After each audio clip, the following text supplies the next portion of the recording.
7:13. As springtime approaches, many people look to make home, yard, and garden improvements, and trees are a lovely addition and can offer lots of curb appeal. But there's some things you need to consider before you plant any trees on your property. Dan Mills with the Home Builders Association of Greater New Orleans is here with some really important tips. Dan, good morning. Thanks for being with us. Good morning. I'm happy to be here. So Dan, let's go down the list of trees. I guess we should start off with, why are trees such a good addition to your property? You know, trees are something that you don't notice until they're gone. Right? Yes. But they can make such an incredible impact on the look and aesthetic of your property, and it's part of the culture of the city. You know, the canopy is really key, but we really need to think about some of the environmental conditions before we plant a tree if we want success. When you say that, what do you mean exactly? So we need to think about the type of soil, the kind of water flow that we have on the property, the kinds of insects that we may have that can affect them.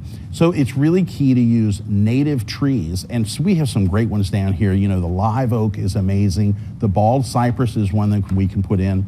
I love the southern magnolias. Those are absolutely beautiful. And of course the red maples. In each of these trees, these are long growth trees. They're large trees, so we really need to think about placement and what we want to use it for. And they typically are good with water flow, or if you have an issue with flooding, is that something that some of these trees could also possibly help with? I mean, they're not going to completely fix flooding issues in the city or near your home, but it can help, right? Absolutely. That water level has to do with the root system, and so we can talk to an arborist to find out your specific property what the level might be. And you said you got to consider what you're planting the trees for, what you want out of these trees on your property. Let's talk about that. Well, we have big trees and we have small trees, and we might want to use them to create privacy. So I have a highway behind my property, and I will have some trees that I've planted in there, some sycamore, to obstruct the view, right, so that I have a little bit more privacy. And sometimes it's about sound, so we might want to put something in to reduce the sound.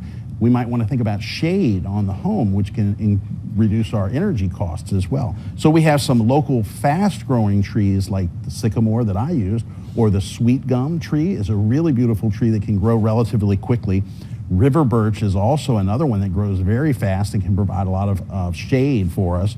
And then, of course, the willow oak. Many like the beautiful look of that draping aspect. Dan, what if you need to remove trees first, or kind of clear your property before you start over? Maybe you're trying to do some revamping, if you will. Well, you know, it's always a tough decision to take down a tree, but we have to look at the health of the tree, and we need to think about whether or not it presents a danger, right? So there may have been some insect damage, or there may have been some other aspects, and if the tree is presenting where it may fall, or if it's damaged, or if it's diseased, we may have to have it removed. And so we want to consider talking to an arborist, and we want to consider things that might be impactful, like permitting and regulations may impact the tree, particularly if it's a protected tree like an oak, or if you live in an area with a canopy regulation like Old Metairie or some of those areas.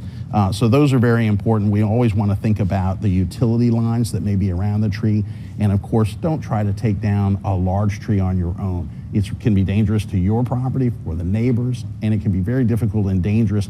Plus, you have to rethink about the disposal of all of that wood. And you mentioned utilities. Also, remember, gas, don't start digging until you know what's underground. I know people at home are like, wait, there's so much you said. I need some of that information. Where can they go for details and So you can find arborists, or you can find tree removal professionals at our website on hbagno.org, or just give us a call at 504-837-2700. All right, Dan Mills, thank you as always. My pleasure.